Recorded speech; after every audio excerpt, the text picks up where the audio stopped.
Nobody becomes mentally unbreakable overnight. It does not happen from one big decision, one dramatic moment, one life-changing event. It happens from 17 small ones, repeated daily, without announcement, without applause, until the accumulation of those small decisions builds something that nothing in this world can touch. Zeno of Citium did not found one of history's most powerful philosophies by making grand gestures. He did it by showing up every single day to the same practice, the same discipline, the same questions, the same commitment to becoming better than he was yesterday. Most people are waiting for the moment that changes everything. The Stoics knew that moment never comes. What comes instead is the quiet compounding of tiny right choices, made today and tomorrow and the day after that. 17 habits, small enough to start today, powerful enough to build the kind of mind that life cannot break. Stay with me. This is the Stoic Antidote. We bring the full depth of Stoic philosophy into modern life. Not just the famous three, the complete tradition, the real quotes, the real men who lived these principles under real pressure. If you are here to build something unbreakable inside yourself, subscribe. This is exactly where that work happens. Here is why most people never become mentally strong.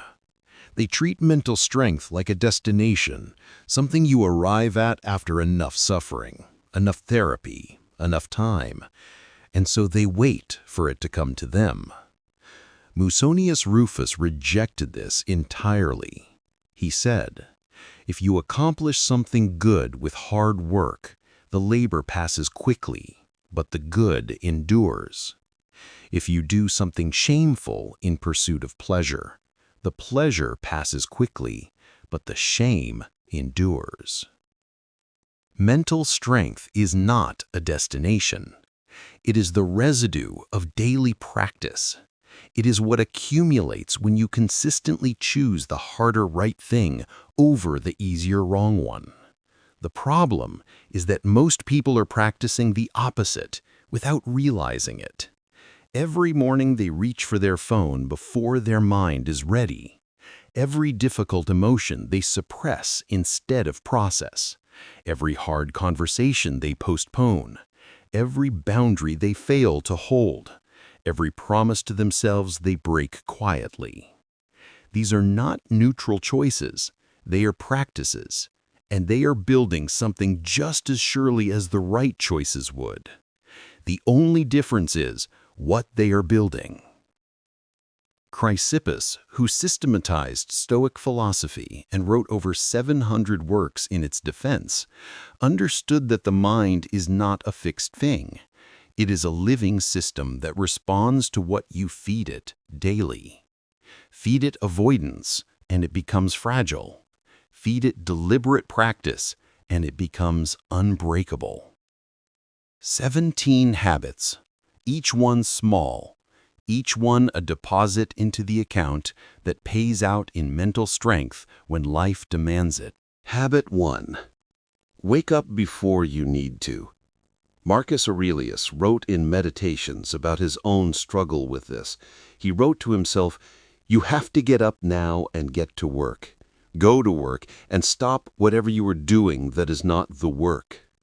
Waking up before the day demands it is a daily act of self-governance. It says, "I am in charge of this day, not the day. 5 minutes earlier than yesterday is enough to start." Habit 2. Sit in silence for 5 minutes every morning. Seneca wrote to his friend Lucilius, "Retire into yourself as much as you can. Associate with those who will make a better man of you. Before the noise of the world enters your mind, give your mind 5 minutes of its own company. No phone, no news, no input, just you and your own thoughts long enough to know what they actually are. Habit 3. Read 1 page of philosophy daily. Not for entertainment, for the same reason Marcus Aurelius read and wrote daily to keep his principles sharp and accessible when life demanded them. Cato the Younger was known to read in the middle of the Roman Senate while waiting for sessions to begin, not to appear intellectual, because he understood that a mind not being sharpened is being dulled. Habit 4. Do 1 thing every day that you do not want to do. Musonius Rufus called this the foundation of Stoic training. He said, the Stoics believed in training both body and soul, and the training of the soul begins with the daily practice of choosing discomfort deliberately, not suffering, deliberate discomfort.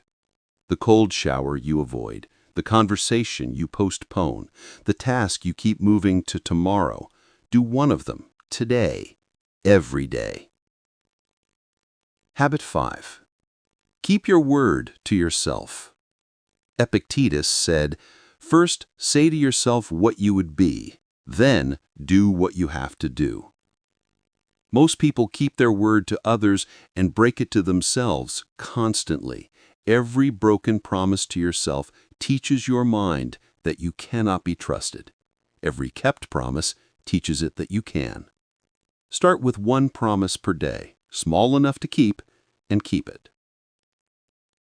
Habit 6. Write down 3 things you're grateful for, but make them specific. Not, I am grateful for my health. I am grateful that my body carried me through today without complaint. Cleanthes, who succeeded Zeno and led the Stoic school for decades, wrote extensively about the practice of noticing what is already present before pursuing what is absent. Specificity forces genuine attention, and genuine attention is the beginning of genuine gratitude. Habit 7. Pause before every response. Marcus Aurelius wrote, "You have power over your mind, not outside events." The pause between stimulus and response is where that power lives. 1 breath, 1 second, 1 moment of choosing deliberately rather than reacting automatically. Practice it in small moments, and it will be available in large ones. Habit 8. Spend time with your own company deliberately. Ali ibn Abi Talib said, "He who knows himself knows his Lord." Most people are terrified of their own company. They fill every quiet moment with noise because the silence reveals things they are not ready to face. Schedule time alone, not passive alone time in front of a screen, active solitude, walking, thinking, sitting with your own mind. The man who is comfortable alone is impossible to manipulate through the fear of loneliness. Habit 9. Eliminate 1 low-value input daily. Seneca wrote, "It is not that I am brave, but that I know what is not worth fearing." And what is not worth fearing includes most of what fills your daily attention. 1 news source you do not need, 1 social media account that leaves you feeling worse, 1 conversation that produces nothing. Remove 1 per day. Watch what happens to your mental clarity within a week. Habit 10. Move your body without exception. Musonius Rufus was perhaps the most physically demanding of all the Stoic teachers. He believed that philosophical training and physical training were inseparable. A soft body, he argued, produces a soft mind. A trained body produces a mind that knows it can endure. Not an hour in the gym necessarily, 20 minutes, a walk, something that reminds your body it is capable of more than comfort. Habit 11. Review your day before you sleep. Marcus Aurelius ended every day with a private accounting. Where did I fall short of my principles today? Where did I do well? What will I do differently tomorrow? Not self-punishment, honest assessment. The man who examines his day every night improves faster than the man who simply repeats it. Habit 12. Say less than you think you need to. Zeno of Citium said, "We have 2 ears and 1 mouth, so that we can listen twice as much as we speak." Every unnecessary word is a withdrawal from your authority. Every time you speak less than the situation seems to demand, you build a reputation for weight and precision. People lean in to hear the man who does not speak often. They tune out the man who speaks constantly. Habit 13. Choose your battles with extreme selectivity. Epictetus said, "Make the best use of what is in your power, and take the rest as it happens." Not every slight deserves a response. Not every argument deserves your energy. Not every person who wrongs you deserves a confrontation. The mentally strong man picks his battles based on what actually matters and lets everything else pass through him like water. Habit 14. Practice negative visualization once a week. The Stoics called this premeditatio malorum, the premeditation of evils. Seneca practiced it constantly. He would deliberately imagine losing what he valued most, not to become pessimistic, but to remove the terror of loss. A man who has already sat with the possibility of losing something is not destroyed when it happens.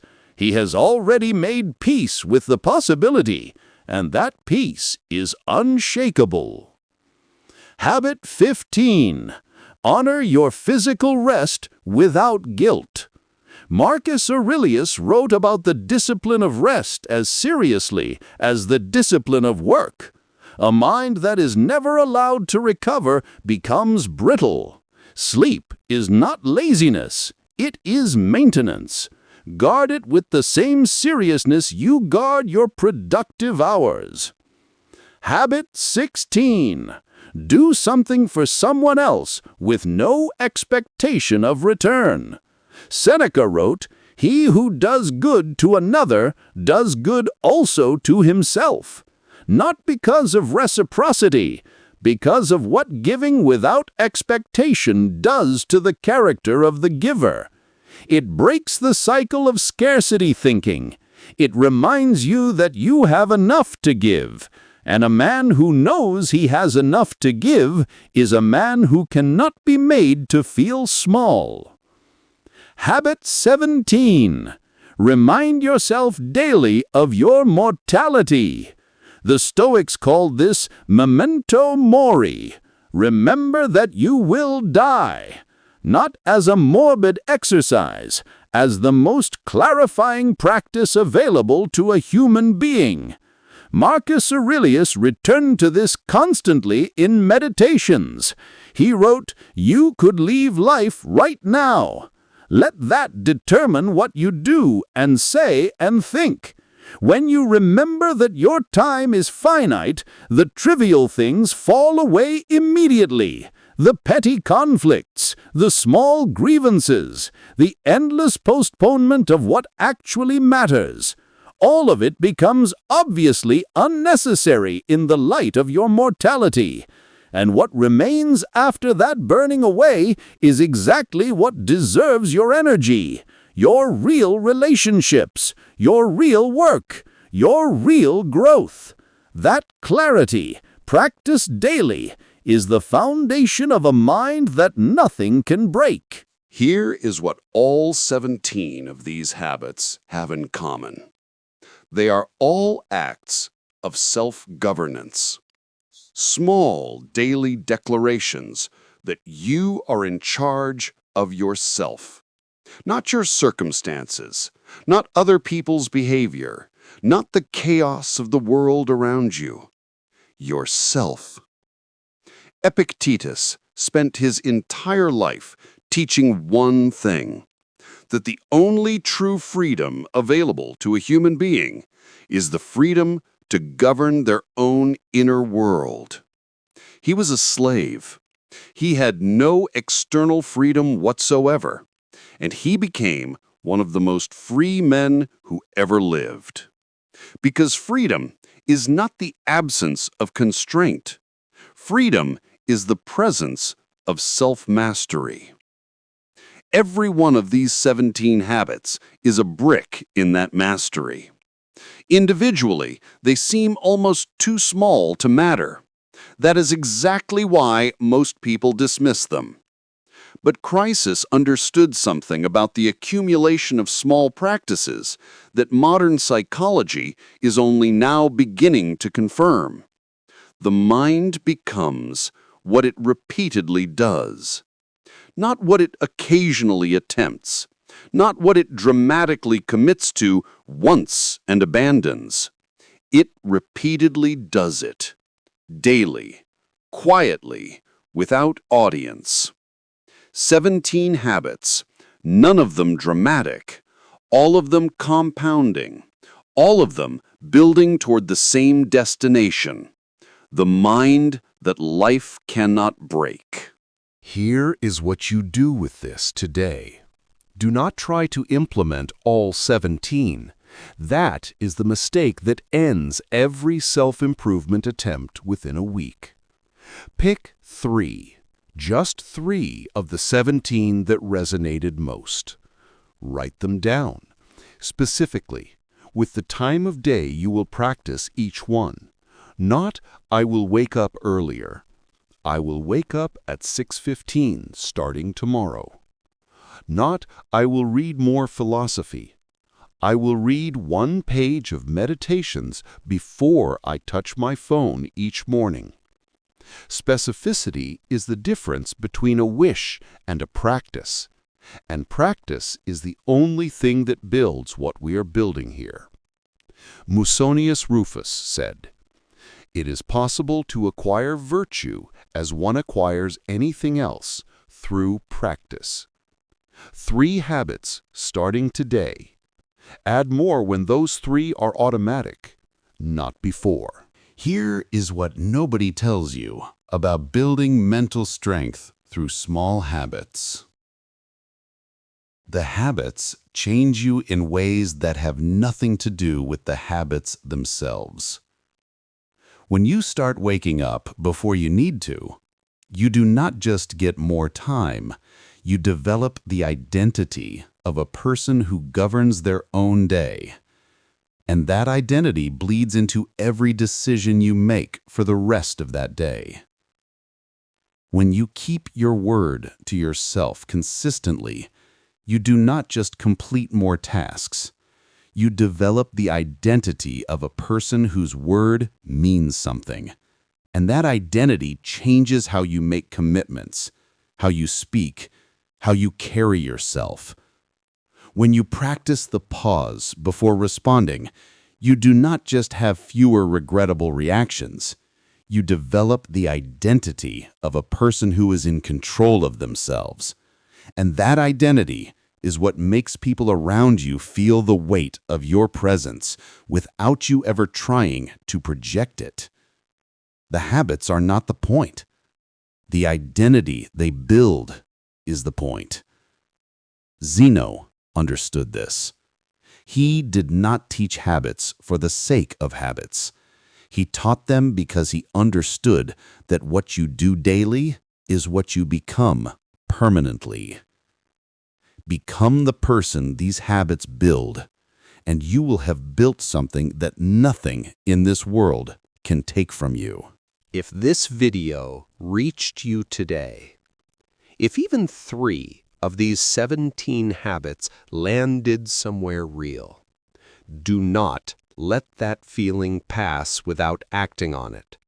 Write down your 3 before this video ends, not after, now, while the clarity is here.